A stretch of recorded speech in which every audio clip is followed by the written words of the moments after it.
Salam Ibu Bapak, Saudara-saudari yang dikasihi Tuhan Yesus Kristus. Harapan dan doa saya, Ibu Bapak, Saudara-saudari dalam keadaan baik-baik, dalam keadaan sehat-sehat, dan dalam lindungan dari Tuhan Yesus Kristus. Namun apabila kondisi kesehatan Bapak Ibu Saudara terganggu dengan berbagai macam penyakit atau sedang menghadapi berbagai macam pergumulan hidup, saya berharap tetaplah bersabar menghadapinya sambil berharap, berdoa, dan berserah kepada Tuhan yang Maha Kuasa dan yang berdaulat atas kehidupan kita ini. Puji syukur kepada Tuhan, saat ini kita berjumpa kembali dengan saya, MBS, melalui program Pesan Suara 5 Menit via YouTube hari ini yang ke-93. Renungan kita hari ini dari Ibrani 11 ayat 32 sampai dengan 34 yang berkata demikian. Dan apakah lagi yang harus aku sebut?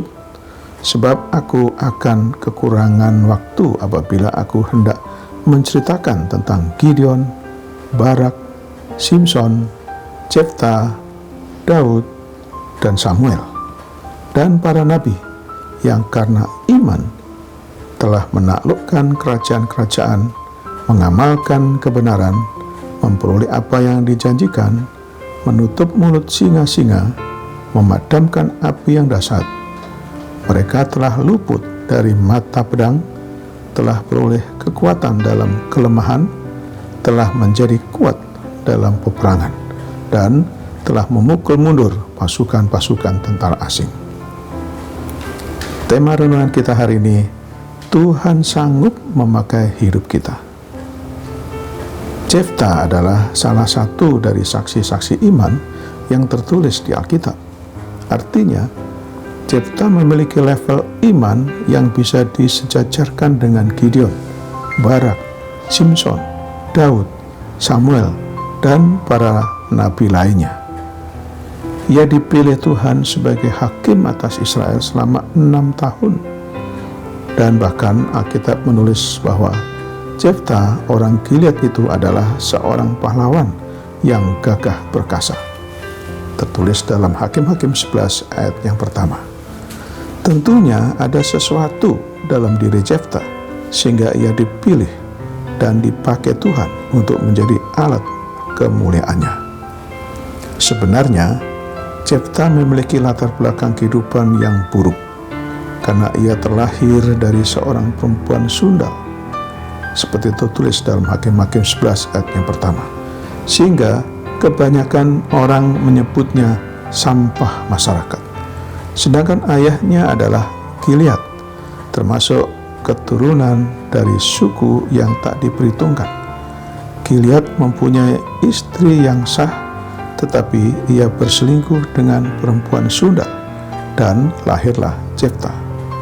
Ketika masih kecil, semua anak dari istrinya yang sah maupun yang tidak sah tinggal bersama-sama. Namun setelah dewasa, Jefta terusir. Ia pun lari ke tanah Tob. Di sana berkumpullah kepadanya petualang-petualang yang pergi merampok bersama-sama dengan dia. Tertulis dalam Hakim-Hakim 11 ayat yang ketiga. Dengan kata lain, Jefta tinggal dan hidup di Lembah Hitam. Namun Tuhan memiliki kedaulatan penuh untuk menentukan hidup seseorang. Keluaran 33:19 berkata, aku akan memberi kasih karunia kepada siapa yang ku beri kasih karunia, dan mengasihani siapa yang ku kasihani.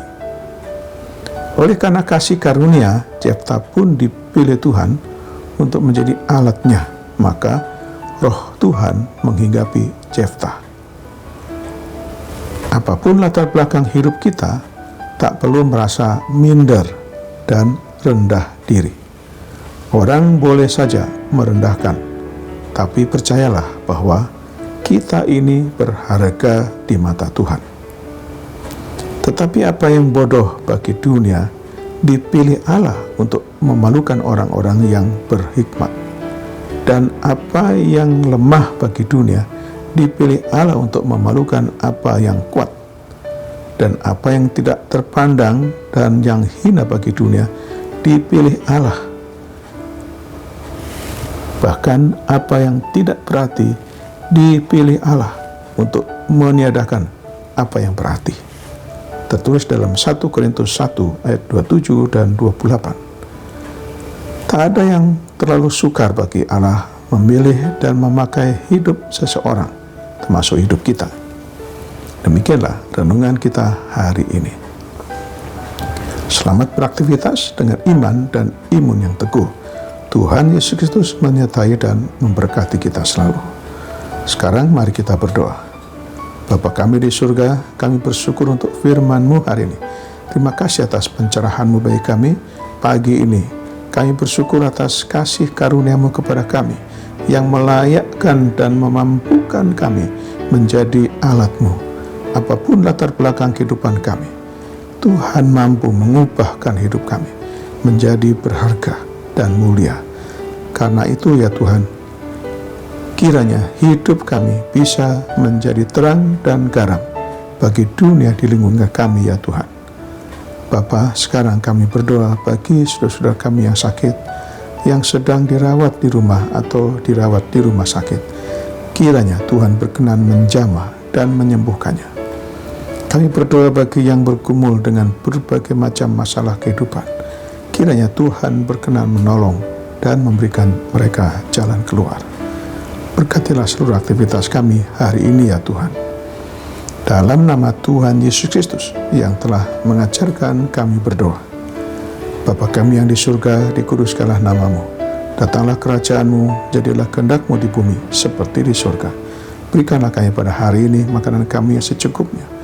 Dan ampunilah kami akan kesalahan kami, seperti kami juga mengampuni orang yang bersalah kepada kami. Dan janganlah membawa kami ke dalam pencobaan, tetapi lepaskanlah kami daripada yang jahat. Karena Engkau-lah yang punya kerajaan dan kuasa dan kemuliaan sampai selama-lamanya. Amin. Sekarang terimalah berkat dari Tuhan. Tuhan memberkati engkau dan melindungi engkau. Tuhan menyinari engkau dengan wajah-Nya dan memberi engkau kasih karunia. Tuhan menghadapkan wajah-Nya kepadamu dan memberi engkau damai sejahtera.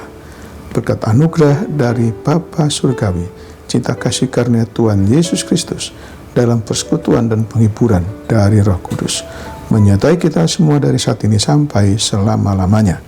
Amin. Sampai jumpa.